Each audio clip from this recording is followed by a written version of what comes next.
Shalom Bapak Ibu Saudara-saudari yang terkasih di dalam Tuhan. Kita kembali dalam acara Tanya Jawab seputar siapakah Tuhan Yesus Kristus itu bersama dengan Bapak Pendeta Theophilus Hendra. Kali ini pertanyaan yang akan dijawab adalah mengenai doktrin Tritunggal. Dengan adanya doktrin Tritunggal ini, apakah berarti bahwa Tuhannya orang Kristen itu ada 3? Mengenai doktrin Tritunggal, saudaraku, kita harus memahami bahwa ini merupakan satu isu atau topik yang paling sering disalahpahami, khususnya bagi mereka-mereka yang belum di dalam Kristus. Tentunya ini merupakan sesuatu yang sulit untuk bisa diterima. Bahkan, saudaraku, orang-orang Kristen pun banyak yang masih bingung mengenai doktrin Tritunggal ini. Oleh sebab itu kita perlu belajar, dan kali ini kita akan kembali kepada firman Tuhan, apa kata Alkitab mengenai Tritunggal. Yang pertama harus kita sadari, saudaraku, bahwa Tritunggal ini maksud saya kata Tritunggal ini tidak terdapat di dalam Alkitab. Trinity, Trinitas, Tritunggal itu tidak kita temukan dalam Alkitab. Tetapi pemahaman tentang Tritunggal atau isi dari doktrin Tritunggal itu ada di dalam Alkitab ini. Jadi kemudian disimpulkan oleh para bapak-bapak gereja dan dijadikan sebuah doktrin dan diberi istilah Trinity atau Tritunggal. Demikian. Nah, saudaraku, tadi saya katakan ini paling sering disalahpahami. Karena apa? Karena orang selalu mengira bahwa doktrin Tritunggal itu adalah doktrin triteis. Ya, jadi ada anggapan bahwa orang Kristen itu Allahnya 3. Nah, ini yang membuat kesalahpahaman yang berkepanjangan. Jadi kita harus tegaskan bahwa bukan seperti itu. Trinity bukan triteis, Tritunggal bukan 3 Allah. Sesungguhnya doktrin Tritunggal itu penekanannya harus kita arahkan, ya. Kalau kita mau menjelaskan pada teman-teman yang mau belajar, kita akan katakan bahwa doktrin Tritunggal ini sebenarnya bukan mengenai keberapaan dari jumlah Allah, tapi lebih ke arah kebagaimanaan Allah itu berkarya. Nah, saudaraku, kalau demikian nanti bisa arah pikirannya bisa lebih tertuju pada apa yang Alkitab ajarkan. Jadi bukan keberapaan dari jumlah Allah, tapi kebagaimanaan Allah itu bekerja. Nah, kalau saudara ingin belajar tentang Tritunggal, sebetulnya Tuhan kita, ya kalau kita percaya Alkitab, saudaraku, ya, Tuhan kita itu sudah berbicara tentang bagaimana dia berkarya melalui 3 pribadi dan 3 fungsi itu sejak awal dari Alkitab ini diberikan kepada umat manusia. Di dalam Perjanjian Lama, kitab suci Perjanjian Lama, kitab Kejadian, yaitu kitab yang paling awal, ayat yang pertama, kedua, dan ketiga, kita temukan akan Tritunggal ini, saudaraku. Ya, kita baca, saudara, ya. Ini kalau dalam bahasa Ibraninya kan Sefer Bereshit, itu di dalam ayat 1, 2, dan 3 dikatakan demikian. Pada mulanya Allah menciptakan langit dan bumi. Bereshit bara Elohim metasamayim we'et haaretz. Kemudian ayat yang kedua, bumi belum berbentuk dan kosong, gelap gulita menutupi samudra raya. Haaretz hayetah tohu vabohu vehose al penei tehom. Kemudian dilanjutkan, dan roh Allah melayang-layang di atas permukaan air. Jadi yang pertama tadi, Allah mencipta, jadi ada Elohim, ya, itu bahasa aslinya adalah Elohim yang diterjemahkan dalam bahasa Indonesia dengan Allah. Kemudian ada roh Allah. Nah, Weruah Elohim merachefet al penei hamayim. Nah, ini Roh Allah melayang-layang di atas permukaan air ketika bumi belum berbentuk dan masih tohu vabohu, ya, masih kacau balau, masih campur aduk. Maka roh Allah itulah yang merachefet al penei hamayim, itu artinya wiruah Elohim merachefet al penei hamayim itu melingkupi, menaungi dengan kepak sayapnya, digambarkan seperti itu, dengan kepak sayapnya seperti induk ayam yang mengerami akan telur-telur supaya terjadilah kehidupan. Jadi roh itu memberi hidup, saudara. Allah mencipta, roh Allah memberi hidup, jadi ada Allah, ada roh Allah. Kemudian ayat yang ketiga dituliskan, berfirmanlah Allah, jadilah terang, lalu terang itu jadi. Di sini ada firman, wayomer Elohim, yehi or wahi or. Jadi ada firman Allah. Nah, ini sudah dijelaskan dalam pelajaran pertama ya, ketika kita berbicara tentang Sang Firman yang menjadi manusia. Tapi saya ulangi karena ini memang bicara Tritunggal, saudara. Jadi, kitab suci ini memperkenalkan Tritunggal itu sejak awal dari kitab suci ini diberikan kepada manusia.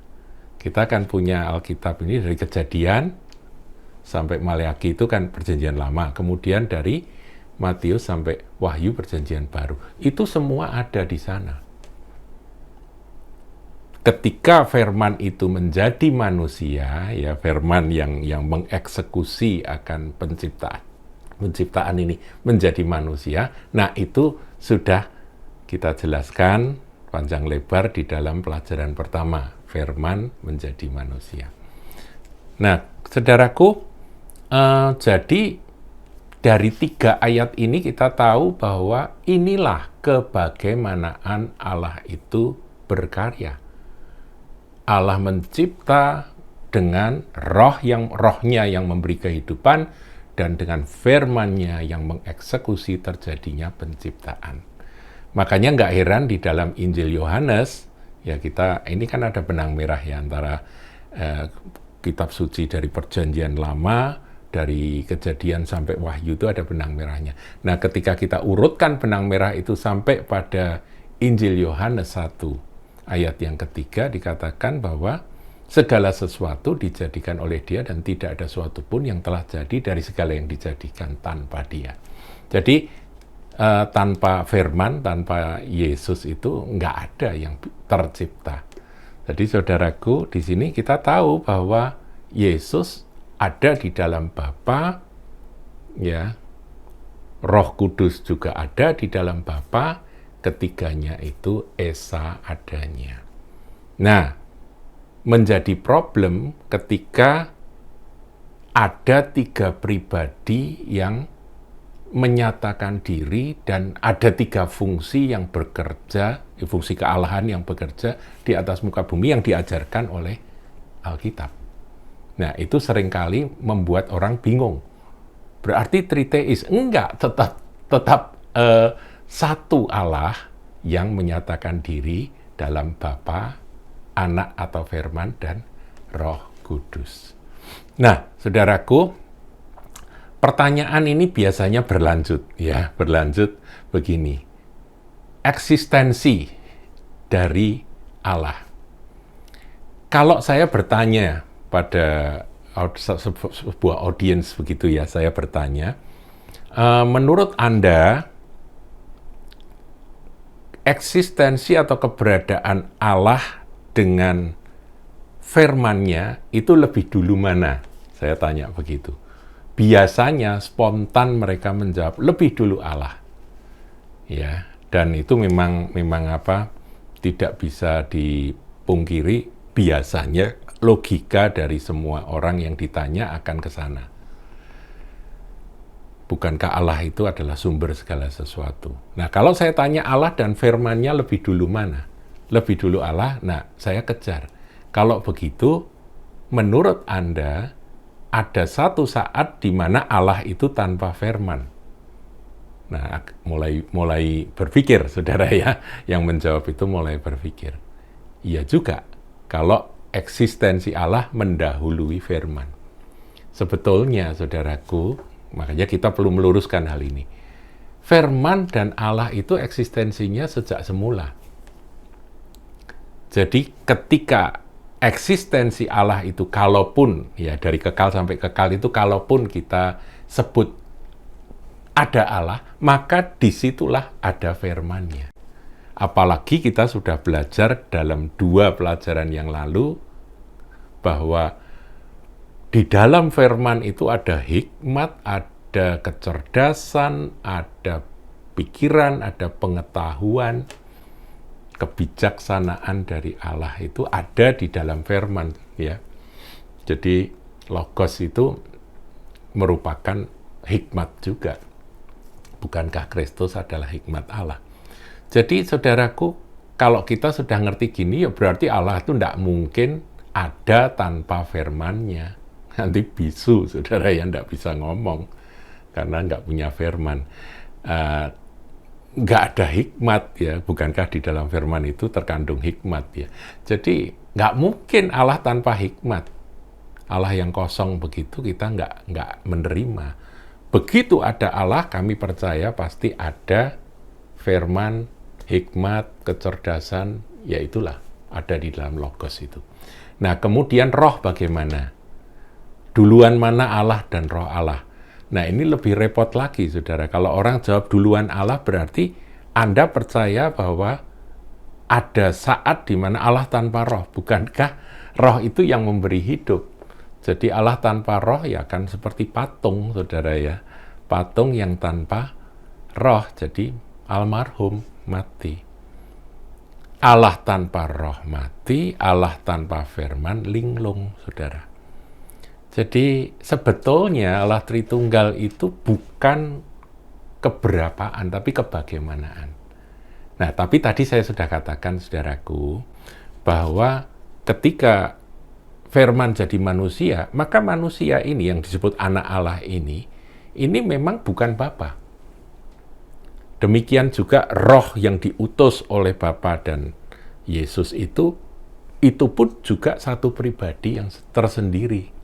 Kalau saudara baca dalam kitab suci, Injil, saudara akan temukan bahwa roh itu satu pribadi.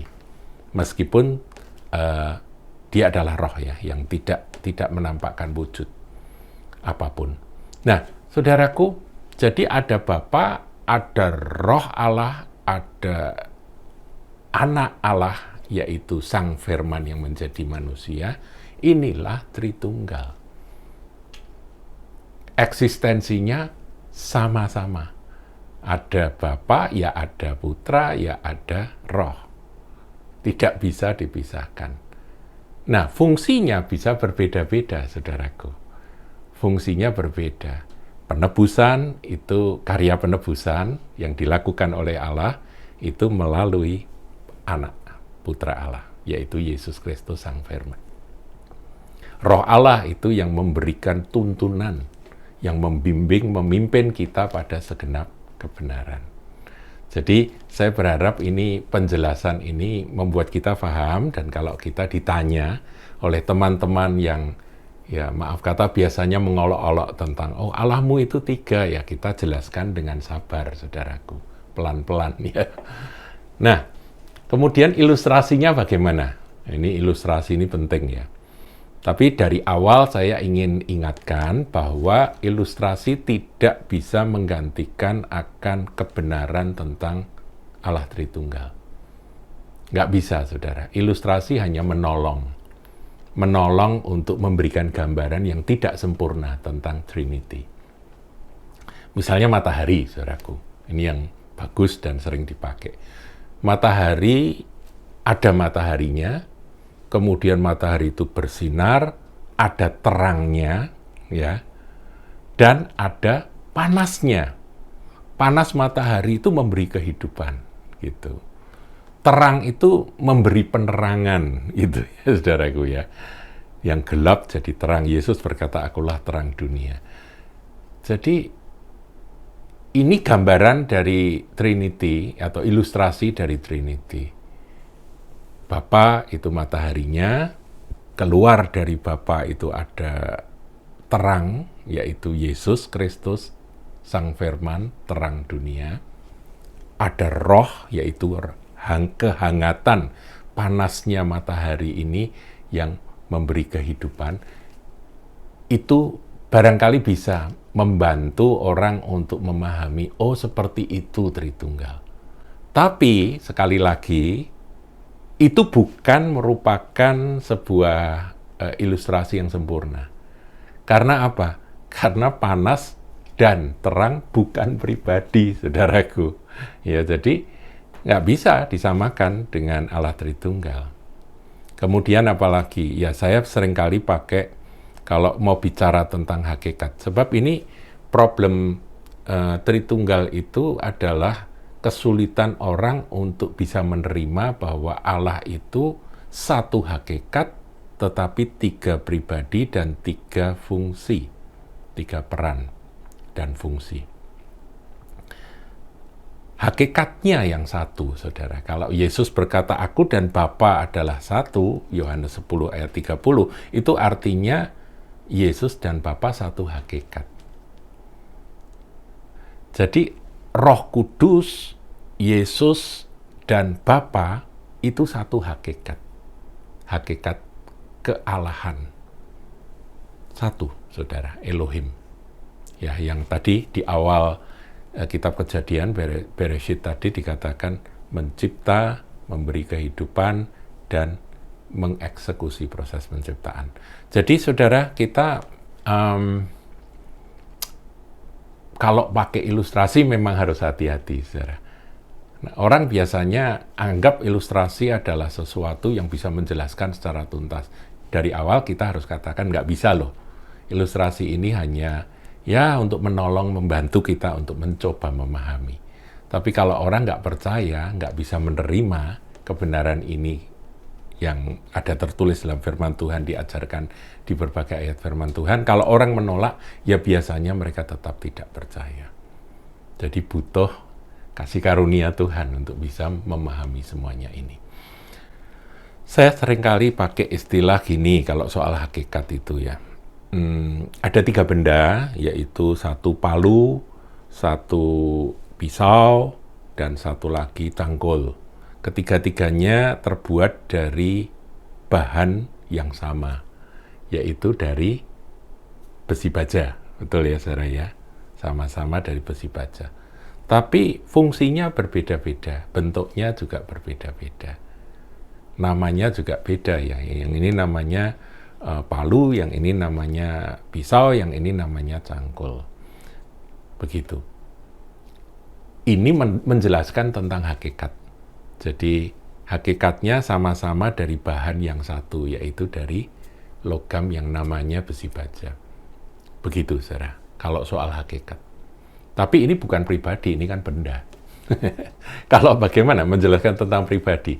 Ya, ada hamba Tuhan yang menjelaskan cukup bagus begini. Tapi ini pun juga bukan sesuatu yang bisa mewakili tentang hubungan Bapa, Anak, dan Roh Kudus. Nggak bisa, saudara. Yaitu misalnya ada 3 orang, katakan namanya ABC ya. Kalau ABC itu Ali, Badu, dan Coki, 3 ya, ABC. Nah, 3 orang ini masing-masing punya jabatan beda-beda. Ali ini direktur perusahaan, Badu ini seorang salesman, begitu ya, dan Coki ini seorang driver. Ya, 3-tiganya beda.